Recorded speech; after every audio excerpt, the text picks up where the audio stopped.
Okay, guys, so I'll be going over this worksheet like we would if we were in class, but we're not, so we're going to go over it like this. Obviously, it can't be a discussion, but I still want you to listen to what I'm saying and kind of participate in your head with me here. Just go along with me, okay? So, at the top, you will see the different types of finches. And so you see them all up here. Obviously, just by looking at them, their phenotypes are way different. Not only are their colorings, but their beak size and shape and structure and purpose differ greatly. And so down here it says we began this unit. Remember, I think it was Friday before we got out for spring break, or maybe it was Thursday. It was Thursday. Thursday before spring break. I had you look at the different finches, and you came up with a hypothesis kind of about why they looked different than each other, right? We've talked a lot about genetic variation, so that really ties into this and leads us into talking about this stuff. So these are all different types of birds. They're in different species, but they're all still birds, obviously, and they're pretty closely related. But as you can tell, there is a fair bit of genetic variation, which can happen within populations. Just think back to the human population. Do we all look the same? No, because there's a great amount of genetic variation among the human population. So, these birds are a set of finches on the same island. They are on the same island, and it's an isolated island, meaning it's not right off. The birds can't just fly to the mainland or whatever. They have access to all of the same resources.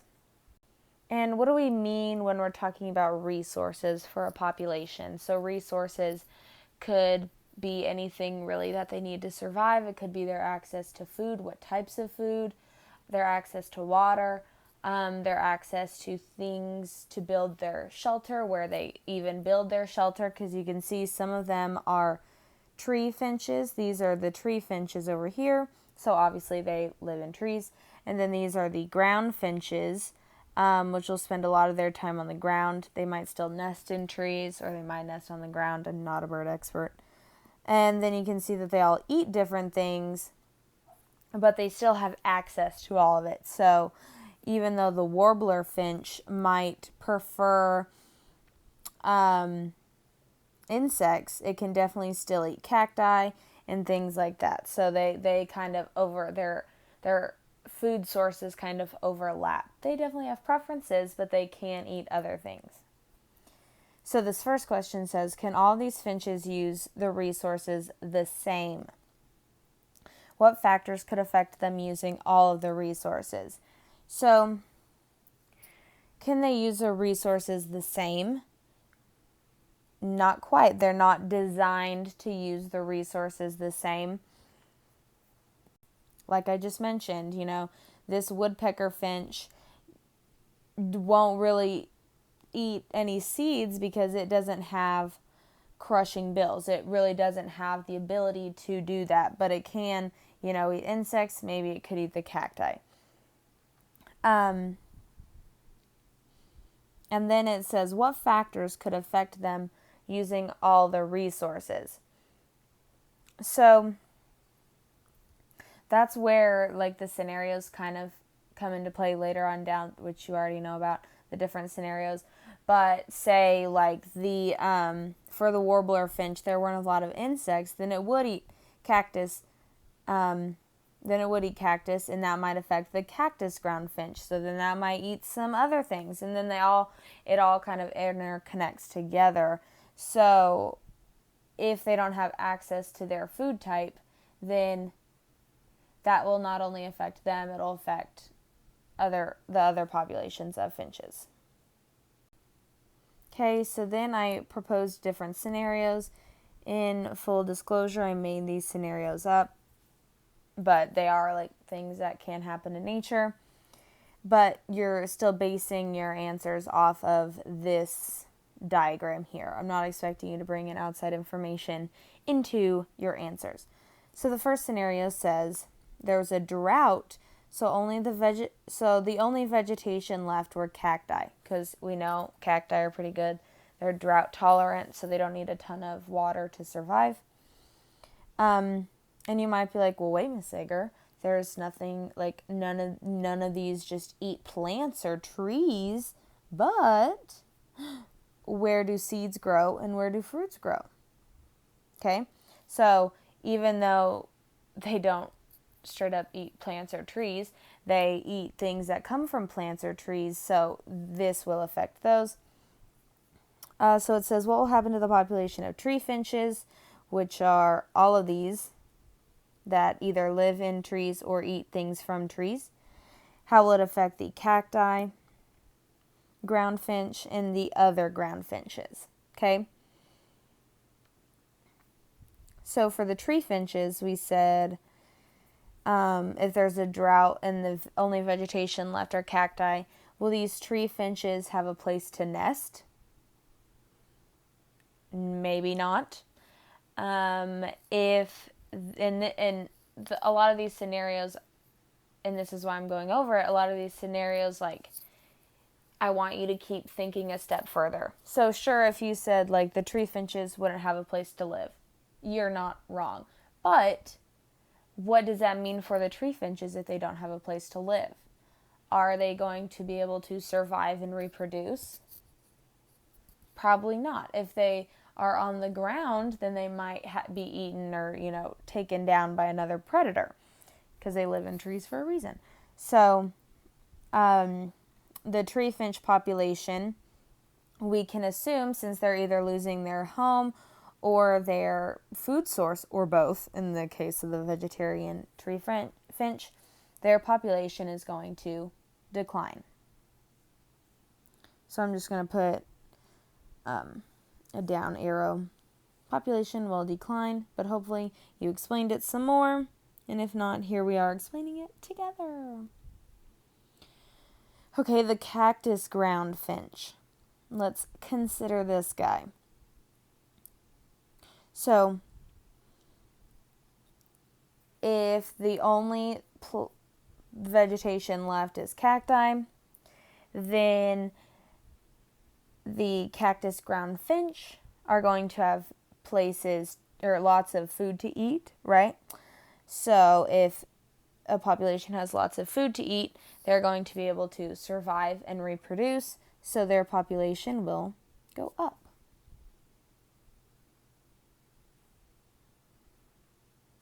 And like I said, I hope you explained it more. I'm explaining it as I'm talking, but I'm just not writing it out because my handwriting on here is bad.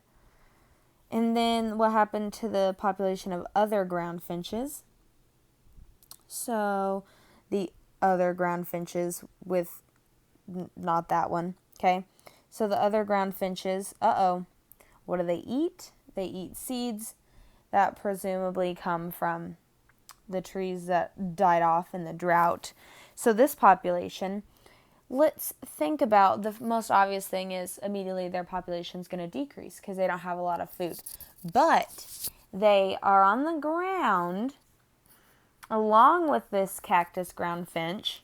Their beaks are all crushing.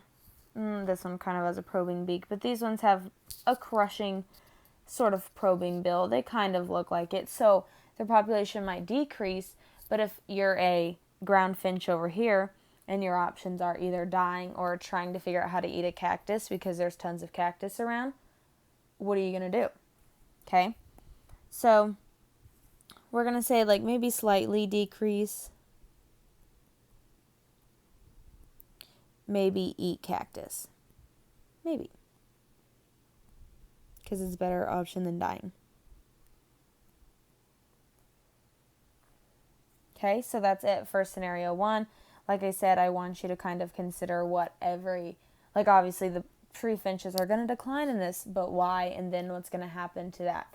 Then, so in scenario 1, the most resilient or the most populous beaks on the island, or the most populous finches on the island, are going to be the cactus ground finches. Okay? So over a period of time, if this was the scenario and this drought persisted for a decade or so, are you going to see a ton of this half of the finches? Are they still going to be on the island? Chances are no. These finches would have died off because they don't have a ton of things to eat. And over time, the cactus ground finches population would go up, and I'd say maybe these would still kind of be hanging on on the island. Okay? Let's go to the next page. Okay. Me figured out how to copy and paste this thing over here so we didn't have to keep flipping back. So it says for scenario 2, completely different scenario. Forget that the drought even happened. Moving on to scenario 2. It says there was a fungus affecting the seed population, okay, making their numbers decrease. So the seed population numbers decreased. How is this going to affect the ground finches population? So the ground finches population solely eat seeds. Okay, but maybe this is, so right off the bat, there's not going to be a ton of food for them, so it's going to decrease. But if you remember to scenario 1, where the seeds kind of decreased, these started to go eat cactus. I said maybe, hey, there's going to be a lot of cactus, maybe they'll go eat cactus. But in this scenario, is there going to be a ton of cactus? Does it say anything about the cactus increasing? Not really. It just talks about the seed decreasing. So if the cactus isn't increasing, if there's not a lot of cacti, then the cactus ground finch are probably, they're keeping their dib on that resource, and these 4 probably are not going to be able to infringe on that and eat that cactus. So I would definitely say they would decrease, probably won't have the opportunity to eat cacti.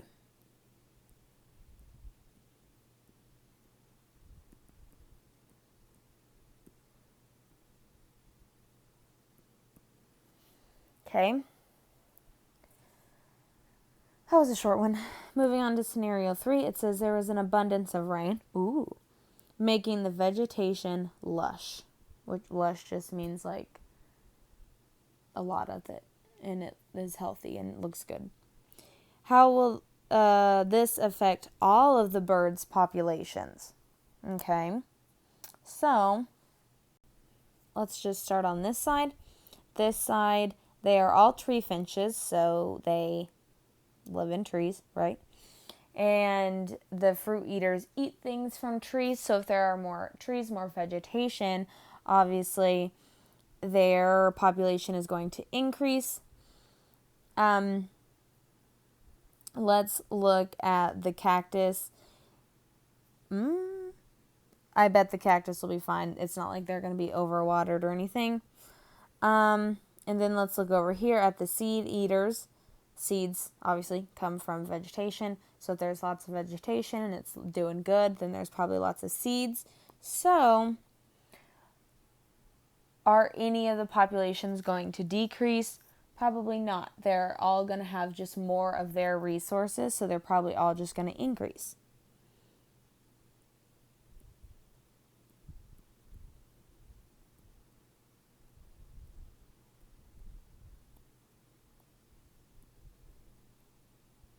Okay.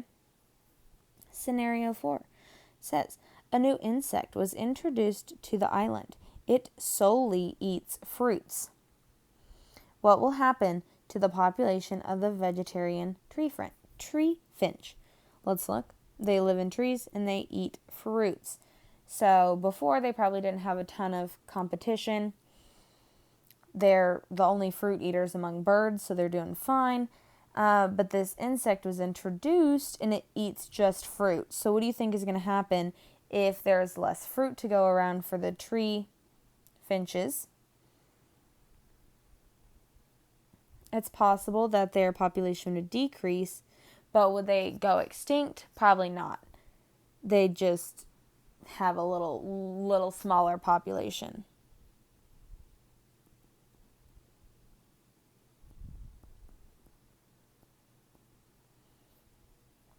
Okay, and then it says what will happen to the population of insectivorous birds, meaning the ones that eat insects.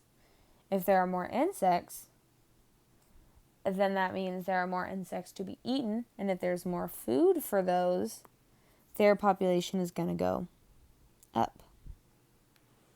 And if the birds that eat insects can do really good and eat all of those insects, then maybe the vegetarian tree finch population won't even decrease that much if the birds are eating all the insects. Okay, so it says, how could you summarize how these finches become phenotypically different if they're on the same island? Okay, so yes, they live in different areas, obviously, but the main thing causing them to be different is their food source. So let's see. The access to different food sources cause them to gradually adapt. This way, they don't have to compete for resources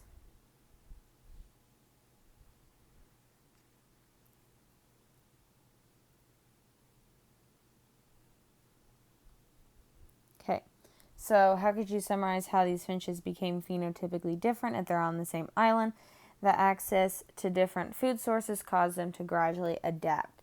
And so if you're thinking about it in terms of like genetics and mutations, maybe one of these birds had a mutation and they were like, hey, all these birds are over here eating seeds and I can eat cacti, I've noticed, with my weird mutant beak. And so it kind of develops that niche. So instead of fighting all the other birds for seeds, it takes its mutated beak and goes off and eats cactus. And then over periods of times, lots of mutations happen, and that's how we get this genetic variation. Okay, the next question says, is this phenomena specific to these finches? Is the fact that they are different specific to these groups of finches? No. They're not special in that. Well, I mean, they're kind of special because we're talking about them, but like this happens in other populations. Can you think of other populations of organisms this happens to? Well, we could take humans, for example. Humans, as we know, are extremely genetically diverse. Another organism that, as humans, are pretty familiar with could be types of dogs. Obviously, they're all the same species. Like humans are the same species, but dogs are very phenotypically different. You could talk about cattle. You could talk there are tons of, literally thousands of options here you could have put. But obviously, we see genetic variation happening in pretty much every population. And then the final question kind of ties in what we were talking about with genetics and what we're talking about here.